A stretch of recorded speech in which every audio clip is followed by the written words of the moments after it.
ایک یہ طویل کویسچن ہے لیکن میں شارٹ کر کے بتا رہا ہوں کہ اور یہ بہت ضروری ہے کویسچن تاکہ یہ بات سمجھیں. یہ ایک کویسچن ایک بہن نے پوچھا. وہ کہتی ہیں کہ میں ایک زوجہ ہوں اور میرے شوہر مجھے یہ کہتے ہیں کہ جب تک شوہر بیوی سے خوش نہ ہو عورت جنت میں نہیں جا سکتی. اچھا اب وہ کرتے یہ ہیں میرے شوہر کہ وہ کبھی مجھ سے خوش ہی نہیں رہتے کیونکہ وہ نہیں چاہتے کہ میں جنت میں چلی جاؤں. تو لہٰذا اس میں انہوں نے جو کہانی لکھی ہے پوری وہ یہ کہ ہر کام میں میرے نقص نکالتے ہیں, مجھے بات بات پہ جھوٹا ثابت کرتے ہیں. اگر میں نماز پڑھنے بھی لگوں تو کہتے ہیں پہلے میں نماز پڑھوں گا پھر تم نماز پڑھو گی, اور وہ کہتے ہیں کہ اگر میں خوش ہو گیا تو تم جنت میں چلی جاؤ گی.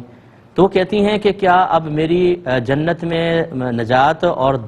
میری نجات اور جنت میں داخلہ کیا یہ شوہر کی رضا پر ہی موقوف ہے؟ اس کو خوش کرنے پر میں جو فرائض پورے کر رہی ہوں اور جو میں نیک اعمال کر رہی ہوں ان کی کوئی اللہ کی بارگاہ میں قدر و قیمت نہیں ہے؟ اس کا کیا جواب ہے؟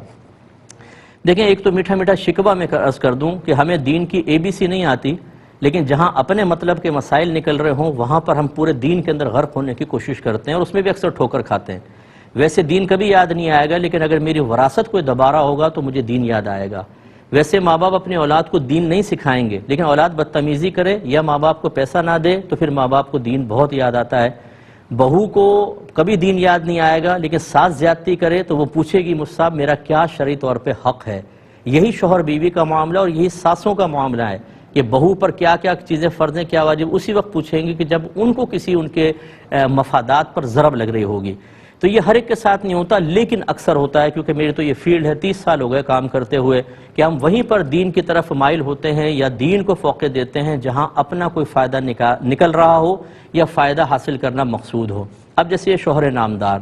یہ اس بات کا مفہوم کہ شوہر خوش ہوگا تو عورت جنت میں جائے گی ورنہ نہیں, اس کا مطلب کیا ہے؟ اس کا مطلب یہ ہے کہ آپ بیوی کو ہمیشہ اس سے ناراض رہیں, اس کی ہر چیز میں عیب نکالیں یہ ثابت کرنے کے لیے کہ میں خوشی نہیں ہوں, جب خوش نہیں ہوں تو تم جنت میں جا سکتی لہٰذا مزید میری خدمت کرو. یہ ایموشنلی بلیک میلنگ سخت گناہ ہے.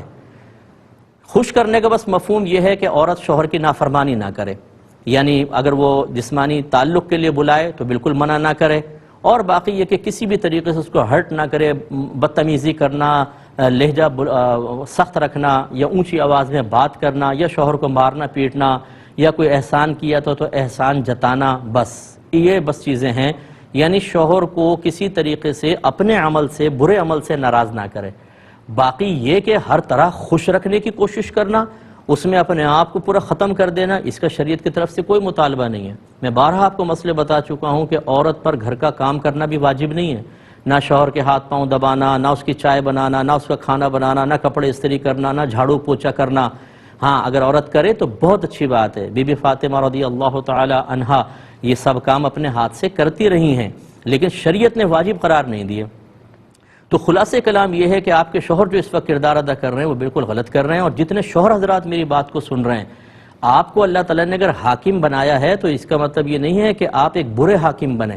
اور بیوی کو ایک نوکر سمجھیں یا اس کو پاؤں کی جوتی سمجھیں یا اس کو مطلب یہ کہ ایموشنلی بلیک میل کر کے, اور اپنے مطلب کہ اس میں تو آپ کو یہ حدیث یاد آ گئی یا یہ روایت یا سنا ہوا قول یاد آ گیا کہ شوہر خوش نہ ہو تم جنت میں نہیں جاؤ گی, اور یہ نہیں آپ نے سیکھا کہ اللہ تعالیٰ خوش نہ ہو تو آپ کیسے جنت میں چلے جائیں گے, یا آپ جو کر رہے ہیں وہ اللہ کی ناراضگی اس کے رسول کی ناراضگی والے کام ہیں یا نہیں ہیں. تو خلاصہ کلام یہ ہے کہ عورت کو چاہیے کہ شوہر کی کوئی نافرمانی نہ کرے, جو شریعت کے دائرے میں رہ کے حکم ہے ٹھیک ہے مان لیں, اور کوئی بدتمیزی نہیں ہونی چاہیے, شوہر کو کسی طرح اس کی دل آزاری نہیں ہونی چاہیے. باقی یہ کہ آپ کام کرنا چاہیں تو بہت اچھی بات ہے, اور بالکل بلیک میل ہونے کی ضرورت نہیں, نہ شوہر کو کرنا چاہیے. بیوی اچھا ہے خدمت کرے بہت اچھی بات ہے, ہمارے گھر والے پورا کام کرتے ہیں, سب کا اکثر گھروں میں ایسا ہی ہوتا ہے, لیکن کوئی ہمارے ہاں زبردستی نہیں ہوتی ہے, کام کیا تو ہم احسان مانیں گے, یہ چیز ہونی چاہیے. آپ کے شوہر جو ابھی کر رہے ہیں یا اس قسم کا کوئی بھی شوہر میری بات سن رہا ہے, غصہ تو بہت آئے گا کہ یہ کیا, اگر بیوی بھی سن رہی ہوگی نا ساتھ میں تو اور